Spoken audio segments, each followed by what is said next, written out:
सर्भिसमा आएकी छिन्।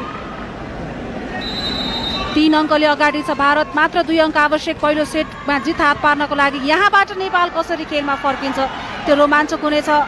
नेपाललाई लगातार अङ्क आवश्यक छ। निरुता ठगुन्ना र यहाँ अङ्क नेपालको पक्षमा। भारतीय खेलाडी अल्मलिन पुगे त्यहाँ।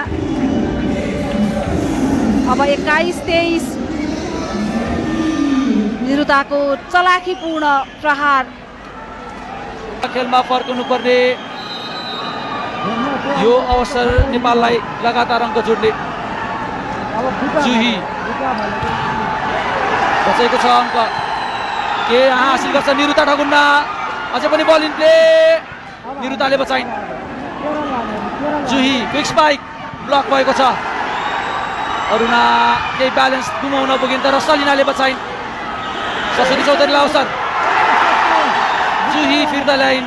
रिलेन्टलेस लगातार डिफेन्स नम्बर टोलीबाट फेरि पनि चान्स हुन सक्छ।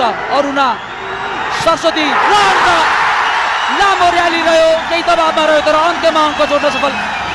तालीले स्वागत। भिआइपी सेक्सनबाट दर्शकहरू उत्तिकै हर्षो उल्लासमा। सरस्वती चौधरी 2 ब्लकको बिचबाट यो पहिलो सेटमा अब पुनरागमनको ढोका खुलेको छ। देख्न सक्छौँ त्यो अङ्क बल ल्यान्ड हुने बित्तिकैको खुसी दर्शकमा। सुभाष सरस्वतीको एउटा क्वालिटी भनेकै जब उनले बल पाउँछिन् त्यति धेरै मिस्टेक हुँदैन र यो प्रतियोगितामा पनि एकदमै महत्त्वपूर्ण समयमा उनले अङ्क जोडिरहेकी छिन्। पक्कै पनि अर्को अङ्क आवश्यक। अब खेल बराबरी गर्न र नेपालले पाएको छ। प्रेसरमा जुही सहबाट गल्ती। 23-23 को बराबरी। अब घरेलु समर्थकको साथले दबाव थपिन सक्छ। अझ कोर्टमा त स्कोर बराबर छ।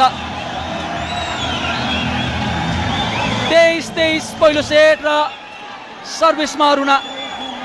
फ्रन्ट कोर्टमा निरुता सरस्वती सुमित्रा। नेपालले चाहेको प्ले हो। नेपालले चाहेको पोजिसन छ। सुई राम्रो बचाउ अवसर हुन सक्छ। सरस्वती चौधरी नेपाललाई अब सेट गोलको अवसर। यहाँ इरान विरुद्धको त्यो दोस्रो सेट याद आइरहेको छ। फराकिलो अग्रता थियो। अन्तिम क्षण थियो तर नेपालले निरन्तर डिफेन्समा प्रयास गर्यो र आक्रमणमा किलिङ स्पाइक यो आवश्यक थियो। भारतले लगातार यही ठाउँमा पोइन्ट गुमाइरहेको छ र त्यहाँनिर कभर अप गर्न सकिरहेको छैन जसको फाइदा नेपाललाई र सेट पोइन्टमा पुगेको छ। उत्कृष्ट कमब्याक। सेट पोइन्टका लागि प्रतिस्पर्धा। पहिलो सेट नेपालको पक्षमा 25-23 लागेको थियो एक समय। अब कठिन हुनेछ तर त्यो डिफेन्सले आक्रमणलाई अवसर दियो र यहाँ भारत यो समर्थन सामु केही जोर चलेन। जुही लगातार 2 गल्ती गर्न पुगिन्। Double foul. त्यसपछि अनुश्रीलाई पोजिसनमा बल फिट गर्न सकिनन् र जिनीको अनुपस्थिति प्रत्यक्ष भारी पर्दै